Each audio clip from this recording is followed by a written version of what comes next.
আজকে এই মহান যে অনুষ্ঠানে উপস্থিত বিশেষ অতিথি, প্রধান অতিথি এবং উপস্থিত সভাপতি ও আমার সামনে উপবিষ্ট আমার প্রাণপ্রিয় ভাই বোন এবং সভাপতিবৃন্দ সকলকে জানাই আমার অন্তরস্থল থেকে সালাম, আসসালামু আলাইকুম।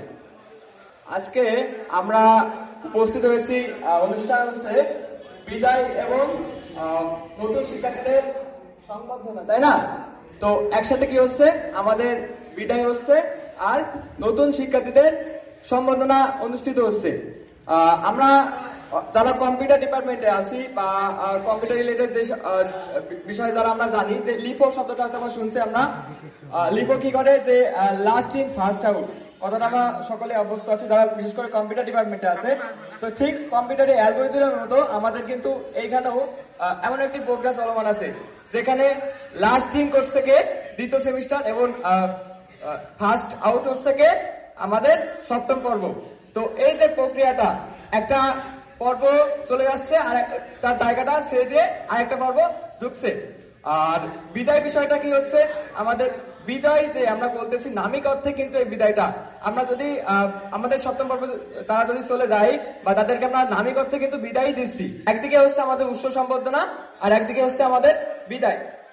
প্রথমত কৃতজ্ঞতা ও ধন্যবাদ জানাবো যে এই অনুষ্ঠান যারা সফল করছেন, যারা প্রথম থেকে শেষ পর্যন্ত যে ব্যক্তিত্বগুলো এই অনুষ্ঠানটা সফল করার জন্য পিছনে ছিলেন বা সামনে ছিলেন, এখনো পর্যন্ত দেখে যাচ্ছি যারা অধিক পরিশ্রম করে যাচ্ছেন, সবাইকে আমি আবারও কৃতজ্ঞতা ও ধন্যবাদ জানাবো।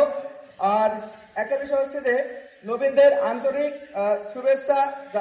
আপনারা এমন একটি প্রতিষ্ঠানে আছেন বা পড়ালেখা করতেছেন বা গাইডলাইন নিতেছেন, বিষয়টা ডিপ্লোমেন্টারে সকলে হয়তো বা জানেন, বিশেষ করে নতুন শিক্ষার্থী বাদে, যে একসময় কারিগরি স্কুল নামে প্রতিষ্ঠানটি ছিল, বর্তমানে এখন ডিপ্লোমেন্টার, যার শিক্ষক এবং যার হচ্ছে পড়ালেখা বা যার নামটা কিন্তু এখন বৃহৎ।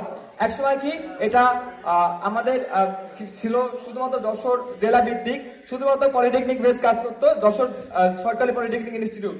কিন্তু বর্তমানে কি আছে, বর্তমানে আমরা দেখতে পাচ্ছি সারা বাংলাদেশে 49টা সরকারি পলিটেকনিক, একই সাথে আমাদের দেশের বিভিন্ন বেসরকারি পলিটেকনিকের সকল শিক্ষার্থী কিন্তু আমাদের প্রায় এই ডিপ্লোমেন্টের সাথে যুক্ত আছে। আমরা যদি বাইরের প্রতিষ্ঠানে বা বাইরের পলিটেকনিক গুলোতে যদি যাই, দেখবেন আমাদের এইখানে ডিপ্লোমেন্টের সাথে অনেক শিক্ষার্থী যুক্ত আছে। অনেক শিক্ষার্থী এই ডিপ্লোমেন্টার চিনে জানে এবং তারা অন্তত যুক্ত না থাকলেও বা কোর্স না নিয়ে থাকলেও তারা কিন্তু ফ্রি লাইভ ক্লাস করে। সুতরাং ডিপ্লোমেন্টের পরিসরটা কিন্তু অনেক বড়। যারা এখানে যুক্ত আছেন তারা একটা ভালো গাইডলাইন ভবিষ্যতে পাবেন, এই আশাবাদ ব্যক্ত করছি। একই সাথে আমাদের ছোট যারা যুক্ত হচ্ছেন দ্বিতীয় পর্বে, একই সাথে অ্যাডমিশন ব্যাচও খুব দ্রুত আমাদের প্রথম পর্বের সাথে যুক্ত হচ্ছে। তারা কি করবেন, তারা এই যে আমাদের এই যে ডিপ্লোমেন্ট একটা গাইডলাইন নিয়ে সামনের দিকে কিন্তু অতিবাহিত করতে পারবেন। আমাদের একটা প্রতিষ্ঠান, আমরা যারা কারিগরি সেক্টরে প্রথম আসছি বা এর আগে কারা ছিলাম, আমরা জেনারেল সাইডে যারা ছিলাম প্রথম দিকে, জেনারেল সাইডে কি ছিল, জেনারেল সাইডে আমাদের কিন্তু এই যে কারিগরি সেক্টরে আসার পরে আমাদের যে কারিকুলামটা, সেটা কিন্তু আমরা অভ্যস্ত হতে একটু সমস্যা সৃষ্টি হয়েছিল। আমাদের যারা এর আগে যেমন ভোকেশনালে যারা ছিল ক্লাস 9-10-এ, তারা কিন্তু হয়তো বা কিছুটা অভ্যস্ত হলেও যারা সায়েন্স, আর্টস, কমার্স, যারা এই ব্যাকগ্রাউন্ড থেকে আসছে, এসএসসি পাস করে বা এইচএসসি পাস করে, কিন্তু তারা এই কারিকুলামে কিন্তু অভ্যস্ত হতে খুব কষ্ট হয়েছিল, তাই না? তো দ্বিতীয় পর্বেরও ঠিক এমন একটা সমস্যা দেখা দিচ্ছে আমাদের। যদি দ্বিতীয় পর্বের বর্তমানে যার প্রথম পর্বে থেকে দ্বিতীয় পর্বে আসে, প্রথম পর্বের যে রেজাল্টটা আমরা দেখতে পাচ্ছি, তাদের অধিকাংশ কি রেফার্ড। একই সাথে রেফার্ড কেমন, রেফার্ডের পরিসংখ্যান যদি জানাই যে 100%-এর ভিতরে প্রায় 80% একটা না দুইটা সাবজেক্টে রেফার্ড কিন্তু থাকেই। আবার এমনও দেখা যাচ্ছে এবার দ্বিতীয় পর্বের রেজাল্টের যেটা পরিসংখ্যানটা 50% ড্রপ। তাহলে এই যে একটা সমস্যা, এই সমস্যার মেইন একটা কারণ কি, আমাদের এই কারিকুলামটা আমরা বুঝতে অসুবিধা হয় বা আমাদের বুঝতে পারি না। এই কারিকুলামটা বোঝার জন্য আমাদের কিন্তু দক্ষ একটা গাইডলাইন প্রয়োজন। সেই গাইডলাইন ছাড়া কিন্তু সামনে আগানো খুবই খুবই কঠিন হয়ে যায়। সুতরাং যারা গাইডলাইন অবলম্বন করে আমাদের সামনে আগাইছে, তারাই কিন্তু দিন শেষে ভালো একটা ফলাফল লাভ করতে পারছে এবং তাদের যে উদ্দেশ্য নিয়ে ডিপ্লোমাতে ভর্তি হয়েছিল, সেই ডিপ্লোমাটা কিন্তু শেষ করতে পারছে। সুতরাং গাইডলাইন দেওয়ার জন্য আমাদের এই যশোর জেলাতে আমরা নির্দ্বিধায় বলতে পারি আমাদের ডিপ্লোমেন্টার কোচিং সেন্টার নির্দ্বিধায় বেস্ট আমরা এই হিসেবে ব্যক্ত করতে পারি। আর আচ্ছা, আরেকটা বিষয় আমি বলবো যে স্কেলের বিষয়টা, আমরা যারা নতুন আছি দ্বিতীয় পর্ব যারা ইন করতেছি তাদের কি তারা এখনো পর্যন্ত জেনারেল যে সাবজেক্ট গুলো পড়তেছে, ম্যাথ, ফিজিক্স, কেমিস্ট্রি, এই সাবজেক্ট গুলোতে তারা অভ্যস্ত হচ্ছে। আমরা কিন্তু যদিও এগুলো কিছুটা যারা হচ্ছে সায়েন্সে ছিল তারা কিন্তু হয়তোবা কিছুটা অভ্যস্ত হচ্ছে, কিন্তু যারা আর্টস কমার্সে ছিল তাদের কিন্তু একটু বেশি হচ্ছে, সমস্যা সৃষ্টি হচ্ছে। তো যাই হোক, এইটা প্রথম দুইটা তিনটা সেমিস্টার একটু জেনারেল সাবজেক্ট আছে, সেটা আমরা একটু কষ্ট করে মেনটেন করে নেব। সামনে কিন্তু আমাদের পুরো সব তৃতীয় থেকে শুরু করে পুরো সপ্তম সেমিস্টার পর্যন্ত সম্পূর্ণ কিন্তু টেকের সাবজেক্ট অর্থাৎ ডিপার্টমেন্টাল সাবজেক্ট। সুতরাং এই যে সাবজেক্ট গুলোতে আমরা যখন ইন করবো তখন কিন্তু আমাদের মেইন একটা বিষয় লাগবে কি, যে আমাদের স্কিল। একটা বিষয় স্কিল এবং সিজি, অর্থাৎ আমরা সিজি বলবো না, আমরা জিপিএ বলবো। আমাদের সিজি আসবে কখন, আমরা বলবো হচ্ছে 7 সেমিস্টারের পরে 8 সেমিস্টারে যে আমাদের হচ্ছে যে রেজাল্টটা আসবে, তারপরে কিন্তু আমাদের সিজি আসবে। সুতরাং আমাদের এইখানে যে স্কিল এবং সিজি জিপিএ, এই যে 4 যে আমরা বলি, এই ওই জিপিএ এবং আমাদের যে স্কিলটা আমরা কিন্তু সমপ্রসারণ রাখবো। আমরা যদি দেখি আমাদের এখনো অনেক শিক্ষার্থী আছে তারা কি করে, তারা সারা জীবন বা সারা সেমিস্টারে পড়ালেখা করে না। আমাদের বর্তমানে সেমিস্টার কয়টা আছে, যারা হচ্ছে সেমিস্টার 4 মাস 5 মাস সর্বোচ্চ সেমিস্টার যাচ্ছে। এই যে 5টা মাস কয়টা আছে, আমাদের কিন্তু ক্যাম্পাসে পড়ালেখা করে না। আবার যারা গাইডলাইন দিচ্ছে তারা কিন্তু মোটামুটি সাথে এই যে ক্যাম্পাসের সাথে বা একাডেমিক বইয়ের সাথে কিন্তু অভ্যস্ত আছে। আর যারা একদম ক্যাম্পাসে যায় না, আবার যারা কোনো গাইডলাইনের ভিতরে নাই, তাদের কি হচ্ছে, তারা কিন্তু ওই দিন শেষে ওই ড্রপ কিন্তু আমাদের খুবই খুবই একটা একটি মুভ। তারপর আছে আমাদের ডিপার্টমেন্টে কিন্তু শিক্ষার্থী আছে। সুতরাং এই যে আমাদের যারা আমাদের কোনো গাইডলাইনের ভিতর নাই, যারা কোনো হচ্ছে আপনার হচ্ছে একাডেমিকের ক্লাসের ভিতরে, তাদের কিন্তু সমস্যা সৃষ্টি হচ্ছে। সুতরাং চেষ্টা করো আমাদের যারা গাইডলাইন মেনে হচ্ছে তারা ভালো ব্যবহার করতে পারে, এবং যারা নাই তারা হচ্ছে চেষ্টা করবেন বা আপনার বন্ধু বান্ধব ভালোর জন্য এখানে জয়েন করার চেষ্টা করবেন। তার ফলে কি যারা গাইডলাইনের ভিতরে না, তারা সঠিক গাইডলাইনটা সামনে যাতে ভালো একটা ফলোয়ার করতে পারে। আমাদের যারা ম্যাথে থাকে, এবং আমাদের যেটা বলি আমরা হচ্ছে পলিটেকনিক শিক্ষার্থী, অধিকাংশ সরকারি পলিটেকনিক শিক্ষার্থী কি করে, ম্যাথে অবস্থান করে। তো যারা ম্যাথে থাকে তাদের যতটুকু আমি দেখছি যে তারা ম্যাথে 4-5টা মাস সেমিস্টারে 4-5টা মাস শুধু ঘোরাফেরা, গেম ইত্যাদি ইত্যাদি, তেমন করে পড়ালেখা আমি কখনো দেখি নাই। তো ম্যাথে আসলে ওইভাবে পড়ালেখা হয় না, তবে সে যদি তার মানসিকভাবে প্রিপেয়ার থাকে যে আমি পড়বই, তখন কিন্তু দিন শেষে সেই পড়ালেখাটা নিজ থেকে তৈরি করে পড়তে পারে।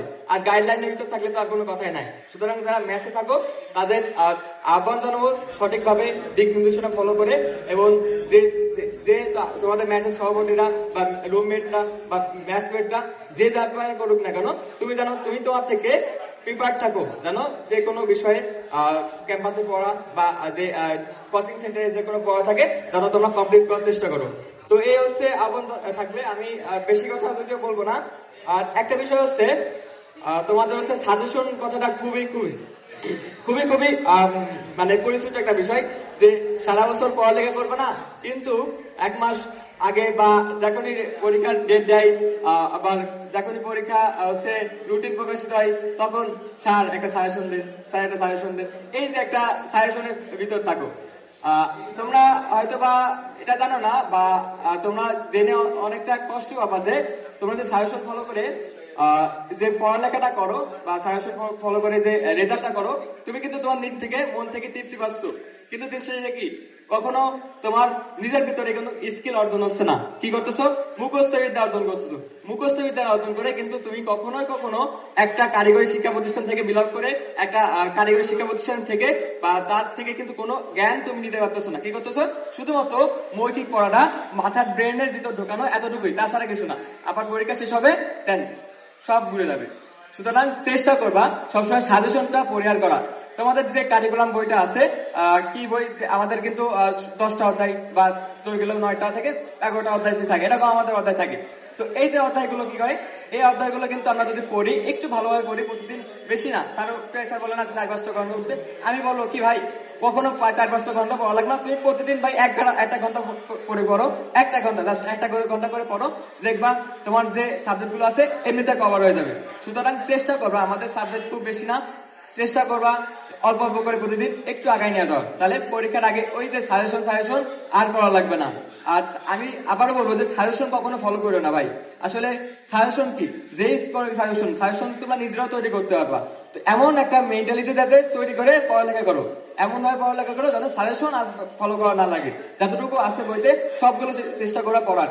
কারণ এখানে যদিও তোমার একাডেমিকে যতটুকু আসতেছে, একাডেমিক তুমি উত্তর দিতে পারতেছো, কিন্তু যতটুকু তুমি পড়তেছো না ততটুকু তোমার প্রয়োজন পড়বে না, কি অবশ্যই কিন্তু প্রয়োজন পড়বে। তাহলে চেষ্টা করবো অবশ্যই এই যে জিনিসটা সাজেশন পরিহার করে বইতে যতটুকু আছে, যতটুকু তোমার নিজের ভিতর ঢোকানোর দরকার ঠিক ততটুকু তুমি ঢোকাবা, যাতে তোমার স্কিলটা অর্জন হচ্ছে, একই সাথে তোমার কি হচ্ছে, তোমার একাডেমিকের যে রেজাল্টটা সেটাও কিন্তু ঠিক থাকতেছে। এবং রেজাল্ট খুব ভালো হওয়ার দরকার নাই, কি করবা তুমি যখন তোমার রেজাল্টটা সম্বন্ধ রাখো, বিশেষ করে 3.5 আপ রাখো, 3.50 আপ রাখো, তার নিচে রাখার দরকার নেই, আশেপাশে রাখো। এবং নিজের ভিতরে অবশ্যই একটা স্কিল রাখো। যেমন কম্পিউটার ডিপার্টমেন্টে যারা আছো তাদের কিন্তু বিভিন্ন সাইট আছে বর্তমানে, তারা একটা আশা নিয়ে কিন্তু কম্পিউটার ডিপার্টমেন্টে ভর্তি হয়েছে, সিভিল ডিপার্টমেন্ট যারা আছো, মেকানিক্যাল ডিপার্টমেন্ট যারা আছো, তারা কিন্তু একটা আশা নিয়ে ভর্তি হয়েছে। সেই আশাটা যাতে তোমার পরিবারে, ভাই আমি সৈকত বলছিলাম। আচ্ছা দুঃখিত, এই যে আপনার ওই যে নাম, তো এখন আমরা এখানে দেখতে পাচ্ছি প্রায় সপ্তম থেকে শুরু করে দ্বিতীয় বর্ষ পর্যন্ত যতগুলো শিক্ষার্থী আছে সকল ডিপার্টমেন্ট প্রায় আছে, তাই না? তো একসাথে এই যে ডিপ্লোমেন্টের পরিবারের একসাথে সকল ডিপার্টমেন্টকে একসাথে চোখে দেখে আসলে খুবই ভালো লাগছে। এবং ডিপ্লোমেন্টার এই যে কোচিং সেন্টারে যে এত বড় পরিসর, এটাও খুবই গর্বনীয় হচ্ছে যে আমি এমন একটা প্রতিষ্ঠানে তোমাদের কিছুটা দেওয়ার চেষ্টা করি বা কিছুটা দিই। তো যাই হোক, আর বেশি কথা বলবো না, সাফল্য একদিনে আমরা আসে না, আমাদের কিন্তু নিয়মিত পরিশ্রম, চেষ্টা, ধৈর্যের ফলে কিন্তু সাফল্য আসে। সুতরাং এই যে নিয়মিত পরিশ্রম করব, ধৈর্য ধারণ করে পড়ালেখা করব এবং চেষ্টা করব, চেষ্টা ছাড়া কিন্তু কখনো কোনো কিছু অর্জন হয় না। সুতরাং এই যে জিনিসটা আমরা কিন্তু প্রতিনিয়তই যদি ধারাবাহিকতা বজায় রাখি, তাহলে আমাদের কিন্তু দিন শেষে ভালো একটা ফলাফল আসে। এবং যারা সপ্তম পর্বে আছে তাদের হয়তোবা কেউ জব প্রিপারেশন যাবে, আবার কেউ জবে যাবে, আবার কেউ একাডেমিকে যে হচ্ছে হায়ার স্টাডি যারা করতে চাই, যেমন ডুয়েট অ্যাডমিশনে যাবে। তো বড় ভাইদের যেটা বলবো যে আপনারা যেই দেশটাই যান না কেন, আপনাদের যেন যেই ইচ্ছাটা, যে চাওয়াটা যেন পরিপূর্ণ হয়, হচ্ছে ফিল আপ হয়। আপনাদের যে ভবিষ্যতে দীর্ঘ আয়ু কামনা করি, ভবিষ্যতে মঙ্গল কামনা করে আমি আমার বক্তব্য এবং একই সাথে এই অনুষ্ঠানে যারা সার্বিক পরিশ্রম করেছে এবং প্রতিষ্ঠানের সাফল্য কামনা করে আমি আমার এই বক্তব্য শেষ করছি। সকলকে আসসালামু আলাইকুম ওয়া রাহমাতুল্লাহি ওয়া বারাকাতুহু।